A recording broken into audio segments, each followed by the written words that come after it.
I love game shows. I watch game shows, especially baggage. I love baggage. You never know what they're going to come up with there. What these people are doing when they're alone. You'd be shocked. In some states, I think it's illegal, some of the things they're doing at home by themselves. But you find all that out on baggage, so I recommend it. We're all voyeurs, You say you're not a voyeur. Do you watch television? If you watch television, you're a voyeur, okay? I'm sorry, you can't get out of it. You can't weasel out of it. There's a new game show. I think it's coming on in January, called What's My Fungus? Okay, the panel has to guess what your fungus is. What the scientific name is. It'd be a panel of scientists, of course, not the average layman. We're not fooling around here, and we need to know. The audience needs to know this. You never know what fungus is going to knock on your door. Okay, another one is this is interesting. It's called Is Your Neighbor a Mormon? All right, and this game show is they take a bunch of people and they drop them in a neighborhood. Okay, they pick the neighborhood, mostly Los Angeles, that's the pits, and they the contestants knock on people's doors, and they have to find out what the religion of the people that live there, and whoever gets the most answers to that wins the prize. I don't know, it's a trip to the Mormon Tabernacle, or who knows, some ashram in India. I don't know. I don't ask, and I don't tell a lot of things. I tell some things, but I don't tell a lot of things. The thing is, here's the thing, okay? When I read the newspaper, which is very seldom these days, I avoid if I find a certain word in the article, I'll stop reading it. For instance, body parts. Okay, if I see the words body parts in an article, I say, oh, I'm out of here. I don't want to read the rest of this, Who wants to think of that? Especially if you're going to, let's say, Pizza Hut for lunch, okay? And you're ordering, like, with the sausage and the pepperoni, the big, complete pizza type deal, The other is body bags. I mean, do you want to really carry this around with you the whole day? Body bags? Grocery bags are okay. But body bags, it just kind of goes against the grain of enjoying a good day. Believe me, stop. If you read an article about your neighbor, for instance, whom we now know what their religion is, and part of the article says foul smells coming from your neighbor's house. You want to go the other way. You don't want to. You have enough things, with your teenagers and their socks, and you want to avoid that. You just want to know. You don't want to get into that because you want a nice day. Okay, that's the thing. The other day I was out just driving around, and I ran over the gecko. That's right, I ran over the Geico gecko. And it's a good thing, too. We Americans are just so sick of this guy. I don't know where he's from, Great Britain, Australia. He has this wacky little accent that doesn't project that well because he's so small. And by the way, it's so easy to run over him. And his contract demands have gotten way out of line. Okay, he wants to bring his family here from wherever. He wants his sons to go into the business. The promoting Geico insurance business. He wants his trailer, on location trailer to be filled with God knows what. Things that are not edible, things that are unrecognizable by most normal people, and it's just so obnoxious. I'm glad I ran over him. Okay. This is interesting. This is a new thing for this Christmas time. That's another subject.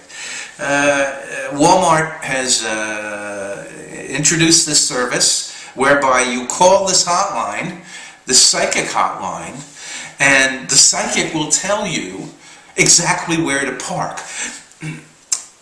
The psychic will have this big map of the parking lot of whatever Walmart you want. And the psychic will actually point out where to park, where you're safe, where you can safely go from the store, into the store, out of the store, around the store, whatever you want to do there, okay? This is an amazing thing. I think everybody should take advantage of this. I'd want to know where to park if it was most advantageous. You don't want your 80-year-old grandmother to be run down in the wall. You know how they get at Christmas time. It's a rabid thing. I don't know what they're doing in the bigger cities, but in fact, I don't know. I really don't. I don't know. I mean, I would tell you if I did know. I read this book the other day. It's an off-the-wall book. It was mailed to me as a promotion, because I'm very good at turning pages. One of the things I'm known for, JFK, the alien abduction years. Who knew? Who knew? Things are uncovered, things are announced, things are revealed that they come out of left field. We have no idea. Who knew that JFK was abducted by aliens? I didn't know.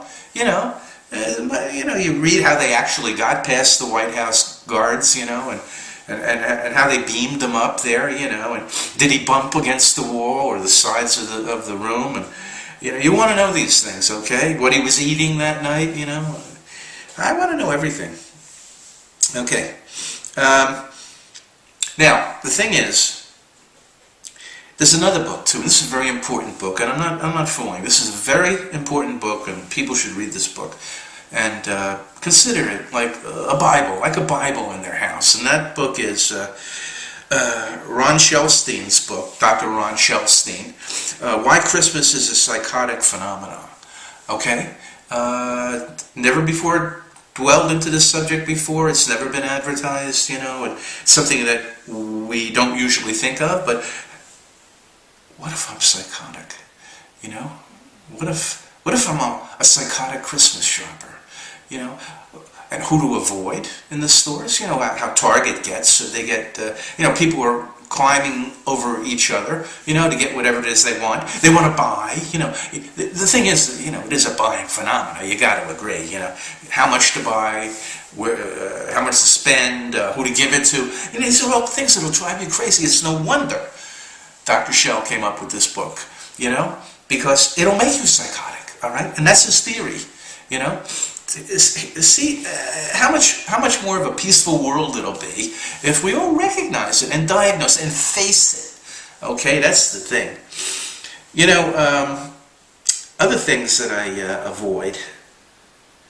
Other things that I avoid in the newspaper, okay, is an article about a uterus. Let's say the whole article is devoted to a uterus. It doesn't matter if it's someone's uterus. It could be anyone's uterus. It doesn't matter the particulars of it. But, these articles about the uterus, they go into detail, and this is in the family paper, let's say the Christian Science Monitor, or the... whatever the one is out there in Salt Lake City, the Salt Lake City Press, I don't know.